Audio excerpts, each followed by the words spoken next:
शिक्षा, स्वास्थ्य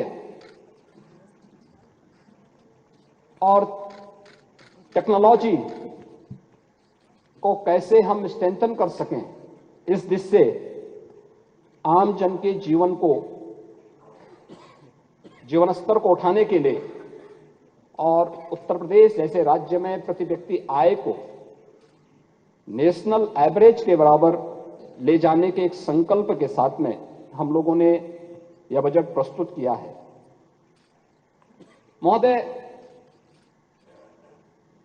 उत्तर प्रदेश की जीडीपी की बात यहां पर हो रही है। अगर 16-17 की तुलना में आप देखेंगे तो पिछले लगभग 7 वर्ष के दौरान 3 वर्ष कोरोना जैसी वैश्विक महामारी का सामना करने के बावजूद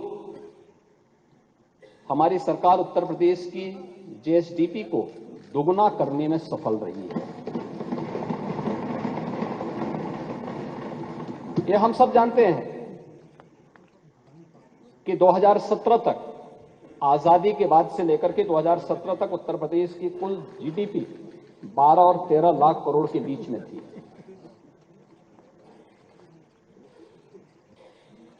यानी 70 वर्ष लगे जितना उत्तर प्रदेश की इकोनॉमी को पहुंचने में कोरोना जैसी महामारी का सफलतापूर्वक सामना करने के बावजूद मात्र 7 वर्ष में उससे दोगुना करने में हमने उत्तर प्रदेश की जीडीपी को दोगुना करने में सफलता प्राप्त की।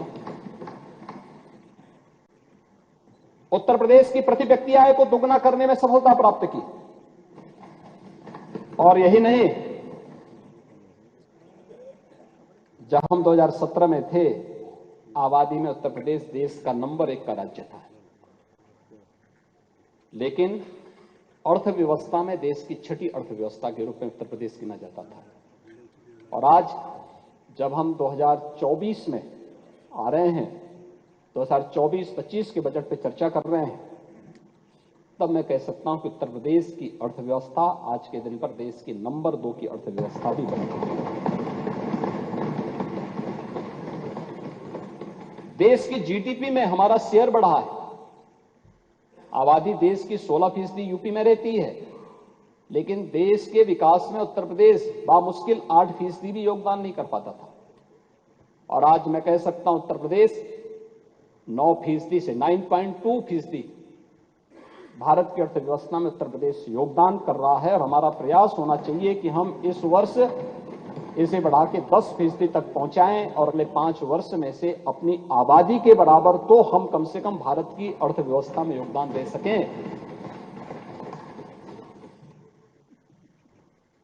इस दौरान हमने उत्तर प्रदेश को एक बीमारू राज्य से भी उभारा है। नेता प्रतिपक्ष को बहुत सारी चीजों पे चिढ़ थी कि सब क्यों कर दिया। आज ये रेवेन्यू सरप्लस स्टेट है, बीमारू प्रदेश नहीं है। और यह इसलिए 7 वर्ष में बिना कोई टैक्स लगाए हुए हुआ है। जनता जनार्दन पे कोई टैक्स नहीं लगा। मंडी शुल्क को आधा किया गया। प्रदेश में डीजल पेट्रोल की दर देश में सबसे कम उत्तर प्रदेश में है। और इसके पीछे राम राज्य की ही यही अवधारणा है, जो प्रभु राम भरत जी से कहते हैं। उन्होंने कहा था, बरसत हर्षत सब लखे, करसत लखे न कोय, तुलसी प्रजा सुभाग से, भूप भानु सो होय। इन पंक्तियों का अर्थ भी समझा देता हूं। समझा देता हूं। सूर्य, समुद्र, नदी, तालाब से पानी लेता है, लेकिन किसी को पता नहीं चलता। परंतु जब वह बादल के रूप में बरसात करता है तो सबको पता चलता है। और खासकर यानी सभी जगह समान रूप से बरसता है। तो यही स्थिति बजट की भी है। इस लोक कल्याणकारी और लोक मंगल के बजट की भी है। अतिरिक्त टैक्स 7 वर्ष में नहीं लगा, मंडी शुल्क कम किया गया, डीजल पेट्रोल के वैट के दाम को कम किए गए।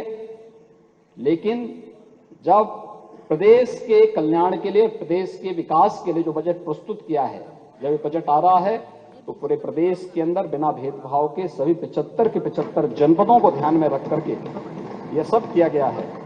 तो यह लोक मंगल के लिए प्रस्तुत ये वही बजट है जो राम राज्य की अवधारणा पर आधारित है।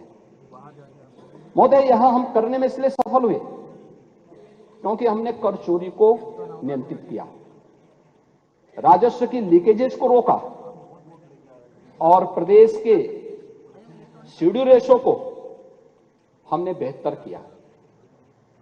2017 के पहले अगर प्रदेश में 100 रुपया जमा होता था तो मात्र 44 पैसा ही 44 रुपया ही प्रदेश के उद्यमी, व्यापारी और युवकों को अपने रोजगार के लिए, अपने आत्मनिर्भरता के लिए कोई कार्य प्रारंभ करना है, स्वरोजगार के लिए कोई कार्य प्रारंभ करना मिल पाता था।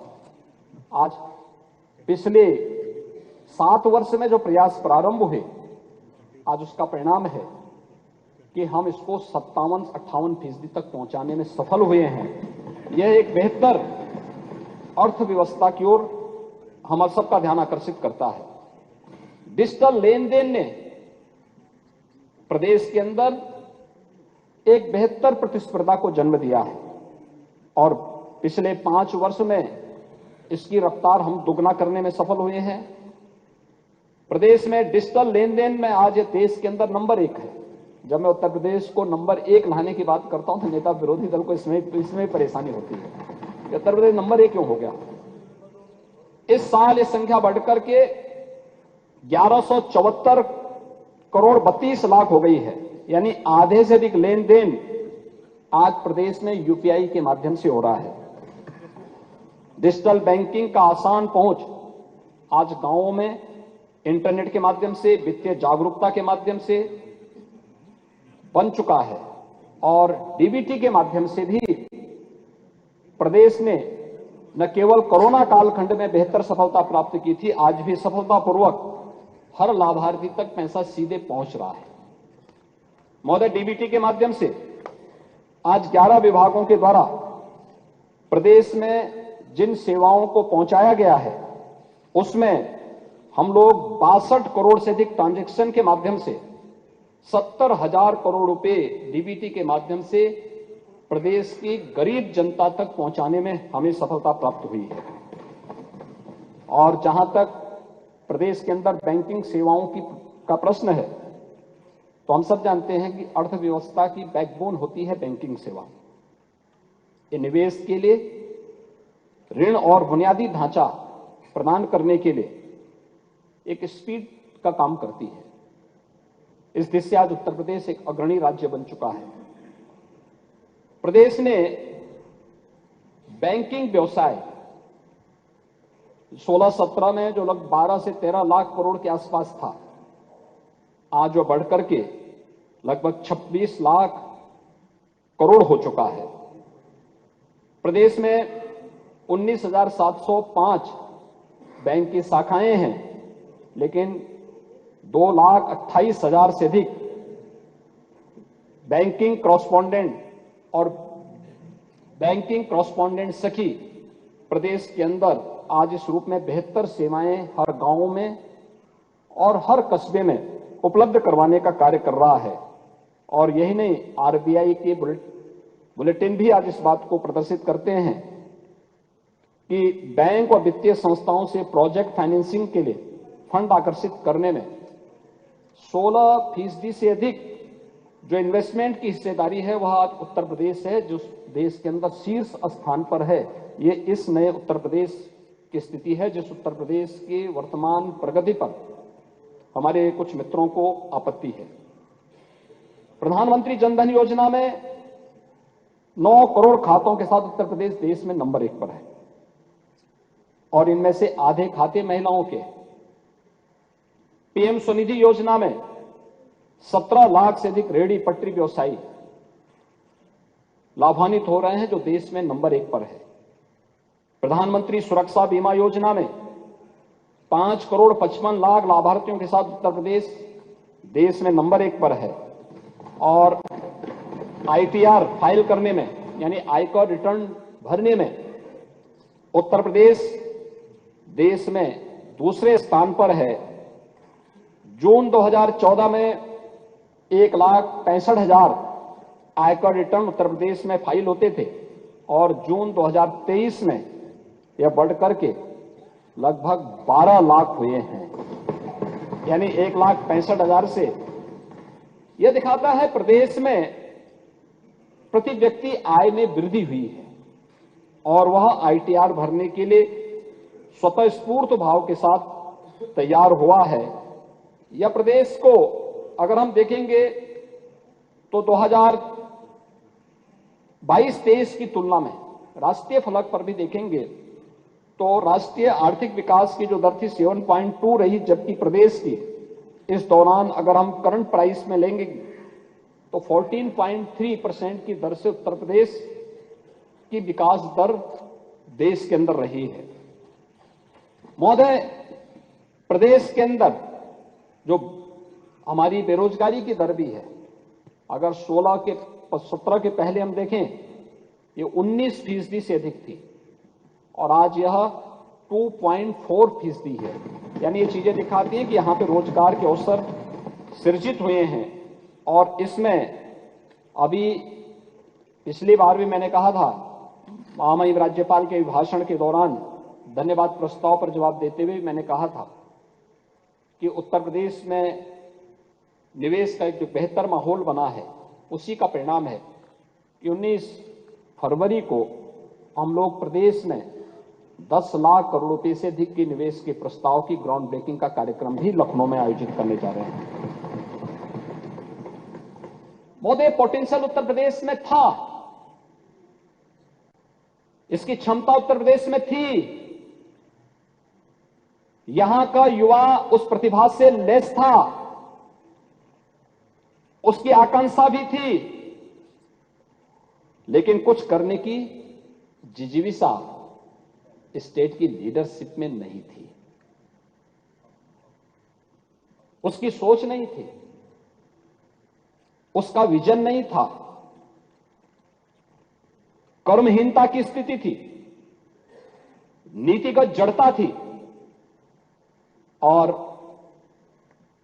प्राथमिकता विकास नहीं था, किसान नहीं था, युवा नहीं था, महिलाएं नहीं थी, गरीब नहीं था।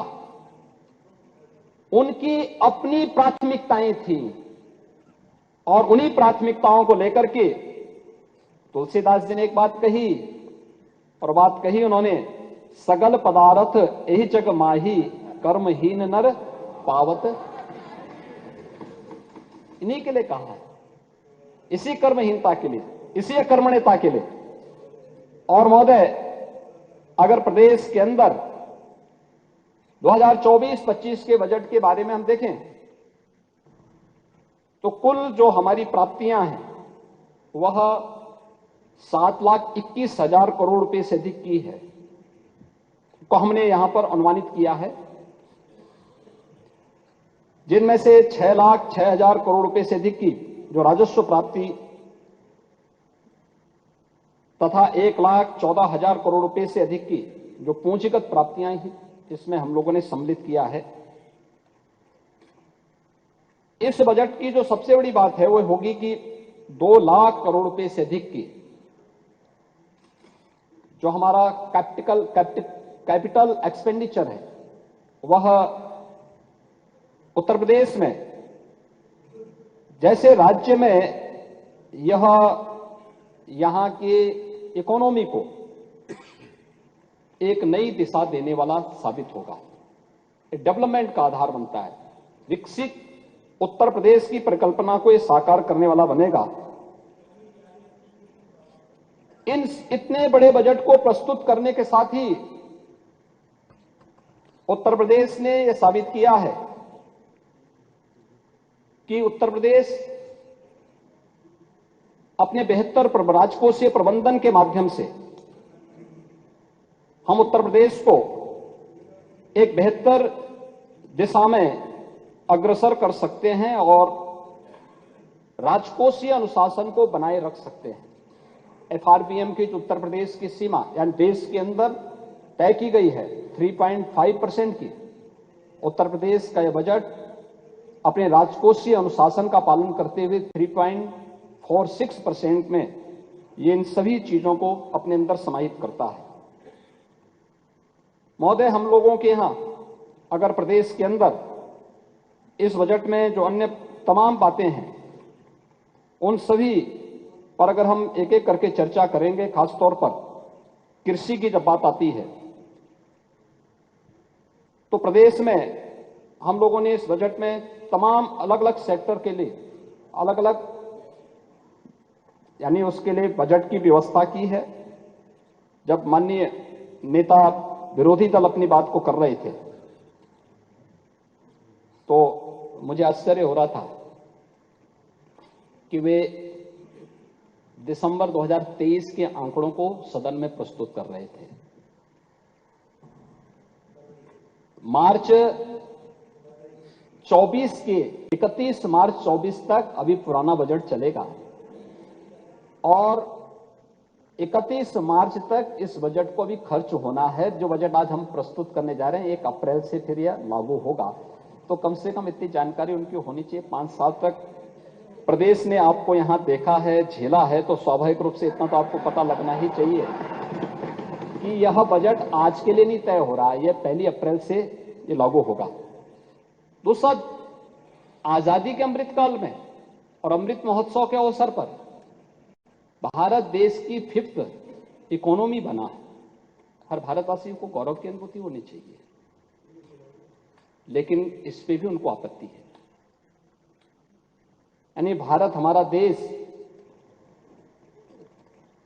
दुनिया की एक आर्थिक शक्ति बन रही है और उस ब्रिटेन को हम लोगों ने पछाड़ा है जिस ब्रिटेन ने लगभग 200 वर्षों तक भारत पे शासन किया था, उसको पछाड़ करके भारत 5वीं बड़ी अर्थव्यवस्था बना। प्रधानमंत्री मोदी जी के विजनरी लीडरशिप में इसके प्रति आभार और अभिनंदन के शब्द कहने की बजाय इसको ही हम कटघरे में खड़ा करें तो ये बड़ी आश्चर्यजनक स्थिति है। और वे आज भी एक तो आंकड़े वे दिसंबर 2023 के प्रस्तुत कर रहे हैं, जब हम लोग अप्रैल 2024 की चर्चा कर रहे हैं तो वह आंकड़े वहां के प्रस्तुत कर रहे हैं। दूसरा, 5th इकोनॉमी बनने में भी उनको संदेह है। उत्तर प्रदेश हर फील्ड में नंबर 1 का बने, इसमें भी उनको आपत्ति है। ले चलो, आप अध्यक्ष जी के तो ऑफर को पहले ही डिनाई कर चुके हैं।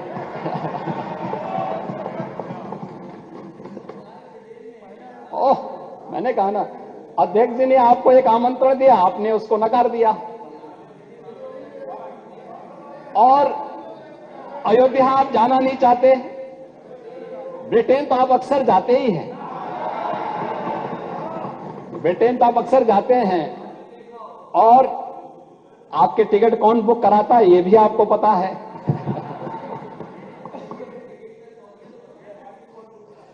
ट्रैवल एजेंट ही कराता होगा, ट्रैवल एजेंट ही कराता होगा। अरे कोई ना कोई ट्रैवल एजेंट कराता होगा। तो महोदय, 5th इकोनॉमी में भी इनको संदेह है। उस पर हर्ष और गौरव होने की बजाय देश की आर्थिक महाशक्ति बनने पर, और याद रखना जो मैंने पहले कहा, मोदी जी के ही नेतृत्व में अगले 3 वर्ष में भारत दुनिया की 3री बड़ी अर्थव्यवस्था भी बनेगा। तीसरे कार्यकाल में 3री बड़ी अर्थव्यवस्था बनेगा। मुझे लगता है किसी को भी संदेह नहीं होना चाहिए, हर भारतवासी को गौरव की अनुभूति होनी चाहिए। $1 ट्रिलियन का रोड मैप क्या है, उस पर भी हम लोग आएंगे। महोदय, कृषि सेक्टर में पिछले 7 वर्ष के अंदर जो कार्य हुआ, मैंने परसों भी यहां पे कहा था, गन्ना किसानों के लिए 22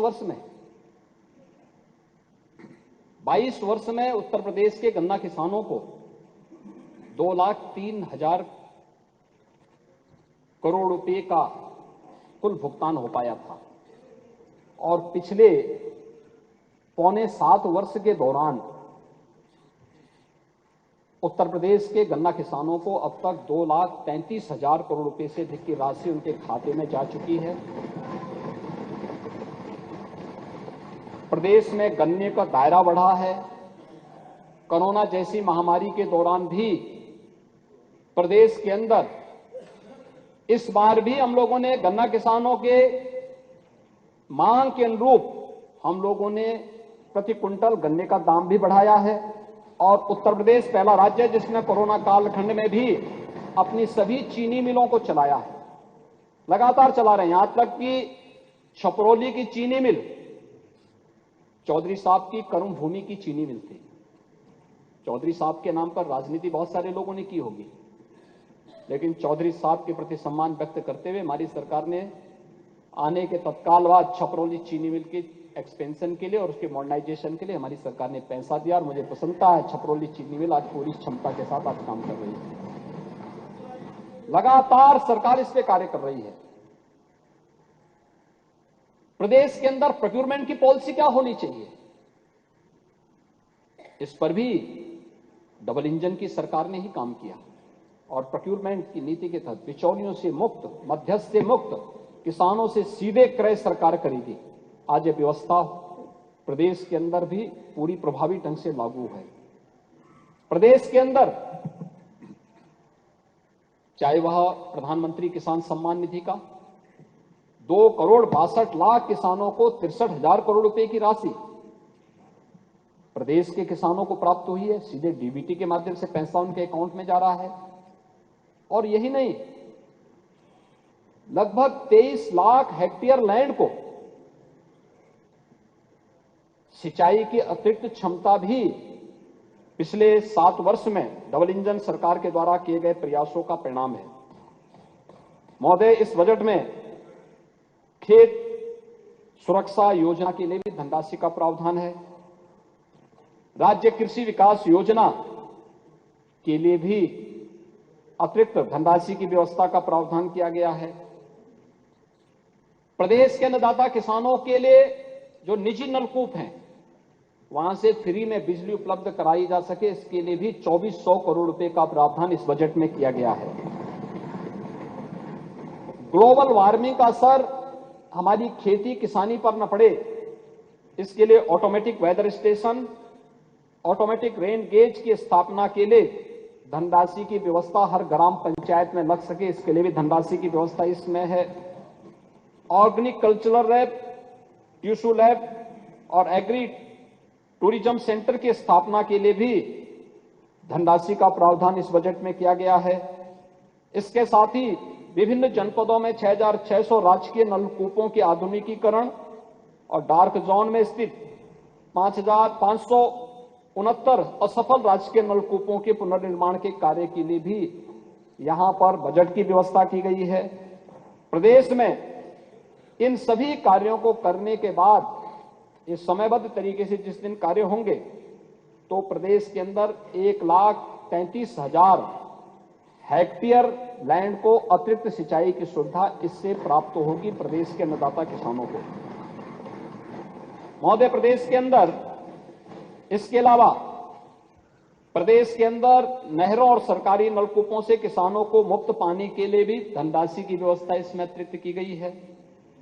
पीएम कुसुम योजना के अंतर्गत प्रदेश में जितने भी ट्यूबवेल हैं, सोलर पैनल लगा करके वहां पे अन्नदाता किसान को हम राहत दे सकें, इसके लिए भी लगभग 500 करोड़ रुपए की व्यवस्था इस बजट में की गई है।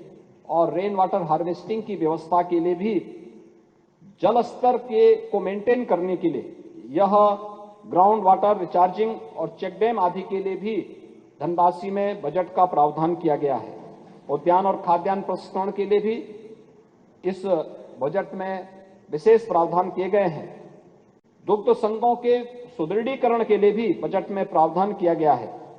इसके अलावा नए डेयरी प्लांट, गौ आश्रय स्थलों के संचालन, पशु रोग पर प्रभावी नियंत्रण करने के लिए और प्रदेश में मत्स्य उत्पादन को बढ़ावा देने के लिए भी प्रधानमंत्री मत्स्य संपदा योजना के लिए भी धनराशि की व्यवस्था के साथ साथ एक्वा पार्क के निर्माण के लिए भी बजट का प्रावधान इस बजट में किया गया है। एग्रीकल्चर सेक्टर इन सभी चीजों के साथ यहां पर तेजी के साथ आगे बढ़ रहा है। महोदय, प्रदेश के अंदर हम सब इस बात को जानते हैं कि अवस्थापना और औद्योगिक विकास की जो ग्रोथ है वह दो बातों पर निर्भर करती है, एक स्टेबिलिटी पर, दूसरा सस्टेबिलिटी पर, और ये ग्रोथ के लिए बहुत आवश्यक है। आज प्रदेश सरकार ने इस दिशा में तेजी के साथ आगे कार्य किया है। 46 वर्ष के बाद बुंदेलखंड में, कानपुर झांसी के बीच में हम लोग बुंदेलखंड क्षेत्र में एक नए औद्योगिक विकास प्राधिकरण बीडा के गठन की कार्रवाई को आगे बढ़ा चुके हैं। यानी 46 वर्ष के बाद प्रदेश में एक नया औद्योगिक शहर आएगा और इसके लिए हम लोगों ने सभी औपचारिकताओं को पूर्ण किया है। बजट का प्रावधान इसमें किया गया है। प्रदेश में पहली बार सेमीकंडक्टर के महत्व को हम सब जानते हैं कि जितने भी हमारी इलेक्ट्रॉनिक आइटम है, एक छोटी सी चिप हमारे कंप्यूटर को, मोबाइल फोन को, टेलीविजन को, या हमारा लैपटॉप है, या आज कोई भी इलेक्ट्रॉनिक आइटम है, अन्य सभी, उन सभी क्षेत्र में उसकी अपनी एक भूमिका है। और इसके लिए उत्तर प्रदेश ने अपनी सेमीकंडक्टर की पॉलिसी भी लागू की है। इसके लिए हमारे पास तमाम प्रस्ताव प्राप्त हुए हैं जिन पर कार्रवाई आगे बढ़ रही है, जिन कार्यक्रमों को हम आगे बढ़ा रहे हैं। एफडीआई और फॉर्च्यून 500 तो फॉर्च्यून इंडिया 500 कंपनियों के लिए भी एक नई पॉलिसी हम लोगों ने प्रदेश के अंदर लागू की है। महोदय, किसी भी राज्य द्वारा बड़े पैमाने पर वैश्विक निवेश को आकर्षित करने का यह किसी राज्य के द्वारा किया गया पहला प्रयास है। ये पहली पॉलिसी देश के अंदर आई है और इसके लिए हम लोगों ने बजट में भी धनराशि की व्यवस्था की है। मुझे एक बात बताने की प्रसन्नता है कि पिछले 7 वर्ष के अंदर कुछ अच्छे परिणाम हमारे सामने आए थे और उसके बाद जो सुझाव और जिस प्रकार के हमारे सामने कुछ कठिनाई आ रही थी, उसके बाद हम लोगों ने पॉलिसी भी हम लोग लेकर के आए। मैं परसों यहां पर देख रहा था, एक माननीय सदस्य ने यहीं पे प्रश्न किया था जिसमें उन्होंने इस बात का उल्लेख किया था कि एफडीआई या फॉर्च्यून 500 के बारे में इसकी प्रोग्रेस क्या है और राज्य के अंदर इसका किस रूप में लाभ मिल सकता है, या इससे पहले क्या नहीं हुआ था। और मैं उनको बताना चाहूंगा कि 1996 से 2017 तक 22 वर्ष में केवल 200 करोड़ का एफडीआई यूपी में आया था और 17 से 23 के बीच में 2300 करोड़ रुपए से अधिक का एफडीआई अभी तक यूपी में आ चुका है। और इस नई पॉलिसी के बाद एक नए द्वार खुलेंगे एफडीआई के लिए भी और उससे होने वाले निवेश के माध्यम से नौकरी और रोजगार की एक नई संभावना प्रदेश के अंदर विकसित होगी। महोदय, प्रदेश के अंदर बेहतर इंफ्रास्ट्रक्चर के लिए ये हमारी सरकार का सौभाग्य है कि पूर्वांचल एक्सप्रेसवे, बुंदेलखंड एक्सप्रेसवे का निर्माण कार्य हम पहले ही पूरा कर चुके हैं। प्रदेश के अंदर अन्य एक्सप्रेसवे के कार्य के साथ साथ आज हम लोगों ने मेरठ को प्रयागराज से जोड़ने के लिए गंगा एक्सप्रेसवे के लिए भी व्यवस्था की है और हमारा प्रयास है कि प्रयागराज कुंभ के पहले हम इस एक्सप्रेसवे को यातायात के लिए प्रारंभ कर सकें। इसके लिए सरकार के स्तर पर बेहतर प्रयास प्रारंभ हुए हैं। पूर्वांचल एक्सप्रेसवे को आगरा लखनऊ एक्सप्रेसवे के साथ जोड़ने के लिए भी एक लिंक एक्सप्रेसवे के निर्माण के लिए भी धनराशि की व्यवस्था इस बजट में की गई है। अटल इंडस्ट्रियल इंफ्रास्ट्रक्चर मिशन के लिए भी धनराशि की व्यवस्था वर्तमान वर्ष के सापेक्ष 33% अधिक धनराशि की व्यवस्था इस बजट में की गई है। और एमएसएमई में प्रदेश के अंदर जो किसी भी इकोनॉमी का और खासतौर पर बड़े निवेश का जो बैकबोन होता है वह एमएसएमई का क्लस्टर उनके पास किस रूप में मौजूद है, इस पर निर्भर करता है। ये रोजगार और की संभावनाओं को भी अधिक से अधिक रोजगार के सृजन की संभावना भी इससे बनती है। और इस सेक्टर में जो 2017 के पहले लगभग पूरी तरह उपेक्षित सा था, आज वह 2016-17 तक प्रदेश में कुल 28,000 करोड़ रुपए का ऋण वितरण होता था एमएसएमई सेक्टर को, क्योंकि जो हमारा पोटेंशियल था, जो प्रदेश के अंदर संभावनाएं थी, उस फील्ड की उपेक्षा की गई, उसको हतोत्साहित किया गया। परिणाम क्या था? ये बंदी के कगार की तरफ जा रहा था। आज प्रदेश ने जब थोड़ा भी उसमें प्रोत्साहन दिया, अभी हम लोगों ने 22-23 में 1,60,000 करोड़ रुपए का ऋण उपलब्ध एमएसएमई यूनिट को प्रदेश के अंदर उपलब्ध कराया है। जो पहले केवल 28,000 था, आज 1,60,000 करोड़ पहुंचा है।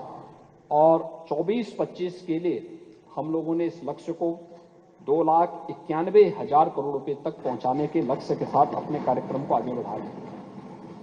महोदय, आज इस बजट में एक नई स्कीम मुख्यमंत्री युवा उद्यमी विकास अभियान को भी हम प्रारंभ करने जा रहे हैं, जो प्रदेश के हमारे नए उद्यमियों को, जिनको हम एक निश्चित व्यवस्था के तहत जिनका हम प्रशिक्षण करवाएंगे, उन्हें उद्यम लगाने के लिए प्रोत्साहित करेंगे। पहले चरण में 5 लाख रुपए तक की ऋण यानी ब्याज मुक्त ऋण उन्हें उपलब्ध करवाने की कार्रवाई हम इसके साथ करेंगे। और इस राशि को जैसे ही उनका भुगतान होगा तो फिर उसको 7.5 लाख रुपए तक की, फिर उसके बाद 10 लाख रुपए तक की व्यवस्था के साथ हम उसको जोड़ने का काम करेंगे। 1 लाख युवा उद्यमी इसके साथ जुड़ेंगे और इस कार्यक्रम को इस बजट के पास होने के बाद अप्रैल से हम प्रदेश के अंदर इसको लागू कर देंगे। दूसरा है उत्तर प्रदेश रोजगार प्रोत्साहन कोष। इसके माध्यम से भी प्रदेश के अंदर जो उत्तर प्रदेश के युवाओं के लिए, उनके ट्रेनिंग के लिए, इंटर्नशिप के लिए, अप्रेंटिसशिप के लिए वित्त पोषण और रोजगार की सुविधा उपलब्ध कराने के लिए, उनको सेवायोजित करने के लिए भी इस स्कीम को प्रदेश के अंदर हम लागू कर रहे हैं। पहली बार उत्तर प्रदेश ने 10 फ्लेज पार्क, प्राइवेट सेक्टर में भी इंडस्ट्रियल पार्क डेवलप हो सकते हैं। इसके लिए हम लोगों ने अब तक जो पार्क विकसित किए हैं, इसके अलावा नए हर जनपद में भी इस प्रकार के औद्योगिक पार्क विकसित हों, क्योंकि ग्लोबल इन्वेस्टर समिट में उत्तर प्रदेश के सभी 75 के 75 जनपदों में निवेश के प्रस्ताव प्राप्त हुए हैं और इन सभी चीजों को हम लोगों ने इसके साथ किया है। 2024-25 के वस्त्र उद्योग के क्षेत्र में 40,000 रोजगार सृजन के लक्ष्य के साथ टेक्सटाइल के नए हब के रूप में हम लोग इस कार्यक्रम को आगे बढ़ा रहे हैं।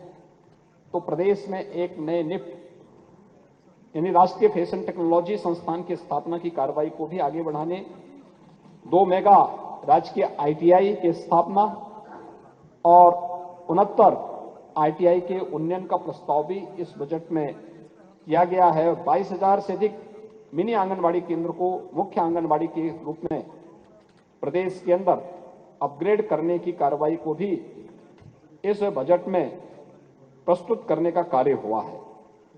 महोदय, वास्तव में यह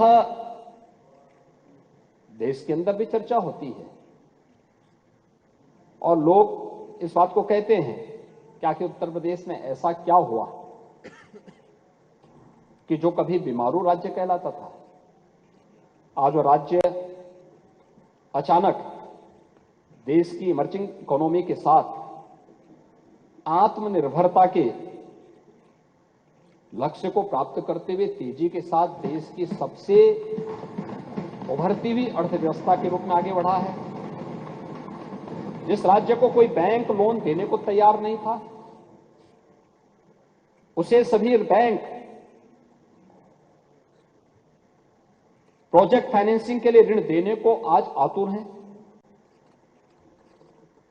जहां कोई निवेशक आने को तैयार नहीं था, आज वह देश और दुनिया के हर इन्वेस्टर के लिए इन्वेस्टमेंट के ड्रीम डेस्टिनेशन के रूप में वही राज्य बन गया है। इसका कारण है कि सतत और नियोजित प्रयास। सरकार के स्तर पर जो प्रयास प्रारंभ हुए हैं, हर ओर से प्रारंभ हुए हैं, लक्ष्य तय करना और फिर उसकी सिद्धि के लिए अपना सर्वश्रेष्ठ प्रयास करना,